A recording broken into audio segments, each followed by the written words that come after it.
Thanks very much for joining us as we talk about what's going on in Washington and how it affects us here at home. With our guest, 2nd District Congressman Jim McGovern of Worcester. He'll mark the 30th anniversary of his election to Congress next year. He is the ranking member of the House Rules Committee. Congressman, welcome. Happy to be with you. Always good to see you. So in a speech on the House floor prior to the vote on the Trump budget bill, you called it, quote, a robbery that will result in the largest transfer of wealth from the poor to the rich our country has ever seen, end quote. And you went on to say, it's not policy, it's punishment. Can you explain to our viewers why Republicans would want to punish the poor? Because I, quite frankly, don't think this administration or the leadership in Congress care about the poor or even care about the middle class. I mean, this is the largest cut to Medicaid in history. We expect up to 16 million people will lose their health care as a result of these cuts. The largest cut in food assistance in history. 42 million people will see a decrease in their SNAP benefit. Millions will be thrown off their SNAP benefit. And to pay for a tax cut that primarily benefits the wealthiest people in this country. Billionaires are getting a tax cut, billionaires.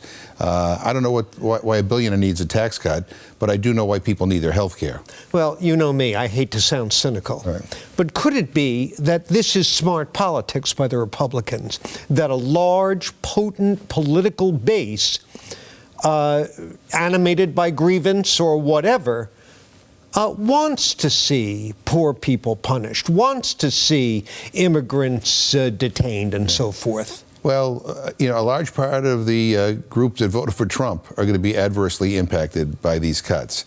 Rural hospitals are going to be forced to shut down because of these major cuts in Medicaid. Trump did very well in rural areas.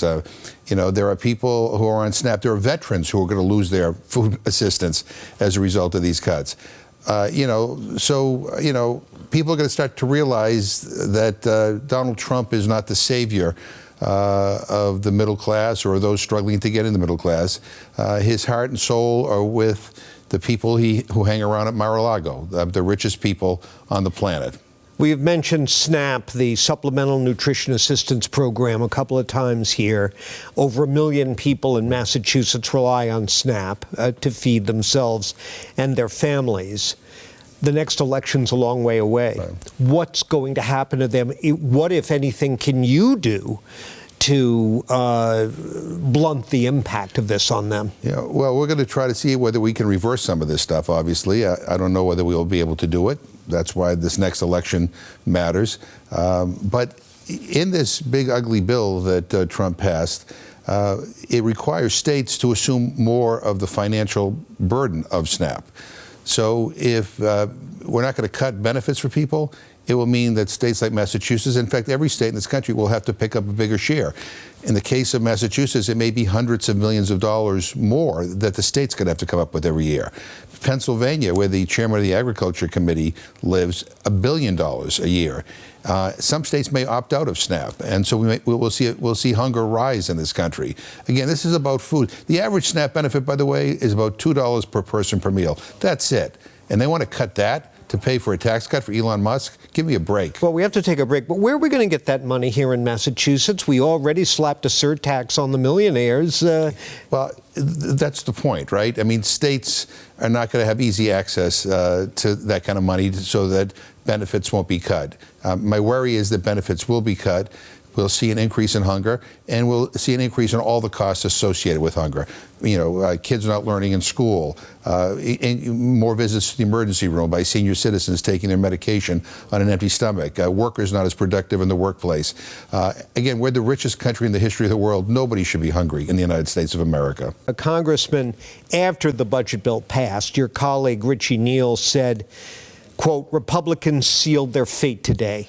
Every job lost, meal missed, and prescription skipped falls squarely on Republicans' shoulders, end quote. Well, Lauren Egan, the political analyst writing in The Bulwark the other day, wrote, quoting again, the euphoria Democratic leaders felt is now colored by fear that Republicans may not pay that steep a political price for the bill, that focusing campaigns on it may not be as surefire a strategy as they hoped. She notes that some of the more politically toxic policy changes like Medicaid cuts won't be fully implicated until after next year's midterms, and also concerns that the Democrats haven't clearly presented their own policy alternatives. What do you make of that? Well, look, I think it's important that we remind people about the devastation that these cuts are going to have on our economy and on their lives in particular.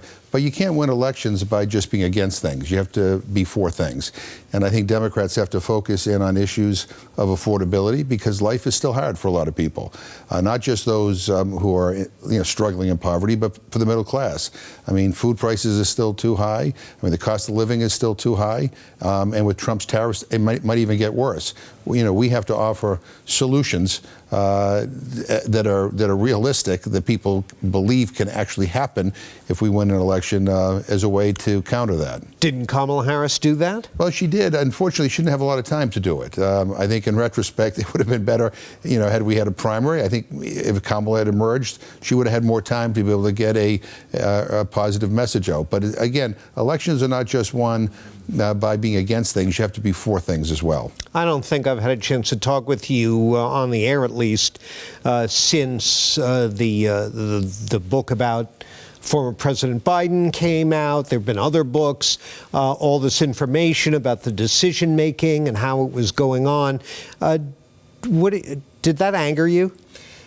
It angers me. It frustrates me because elections do matter. As we're seeing in this election, Donald Trump being president, a Republican majority in the House and Senate, means that a lot of people that I care about, that I represent, are going to get screwed, and that does frustrate me. I think we had a better message than the Republicans did, and I think that all the kind of focus on, is he running, meaning Joe Biden, is he running or not? Is he up to it or not? And then he ultimately didn't do it. I think that was wasted time. I think we those months would have been better spent with a candidate talking about, the issues that we want to champion. Well, I sit here in my comfy chair on the sidelines covering all this stuff, and I got to say, in recent years, it's been kind of wearing on me. There are times when I wonder if I'd like to get out of this racket. You're in the middle of it. Do you ever feel the same way? Are you tempted to move on? Look, I have my days when, this job is incredibly frustrating.